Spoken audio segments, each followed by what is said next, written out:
আজি আমি এই ত্ৰিৰংগা যাত্ৰা মাননীয় দেশৰ প্ৰধানমন্ত্ৰী নৰেন্দ্ৰ মোদী ডাঙৰীয়া আৰু মাননীয় মুখ্যমন্ত্ৰী ডক্টৰ হেমন্ত বিশ্ব শৰ্মা ডাঙৰীয়া যি ভাৰতীয় সৈনিকৰ প্ৰতি দায়বদ্ধ প্ৰত্যেক ভাৰতীয় নাগৰিককে হ'বলৈ কৈছে, অসমৰ নাগৰিকক হ'ব কৈছে।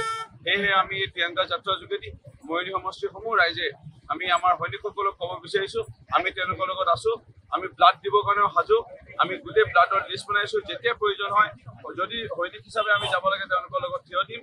আমি লগত আছোঁ, ভাৰতীয় সৈনিকক লৈ আমি এই বাৰ্তা দিছোঁ আৰু এই ত্ৰিৰংগা যাত্ৰাৰ যোগেদি আমি তেওঁলোকক শুভকামনা জ্ঞাপন কৰিছোঁ। আমি তেওঁলোকৰ লগত আছোঁ, যিসকলে প্ৰাণ আহুতি দিলে তেওঁলোকৰ পৰিয়াললৈ সমবেদনা জ্ঞাপন কৰিছোঁ। ভাৰত মাতা কি, ভাৰত মাতা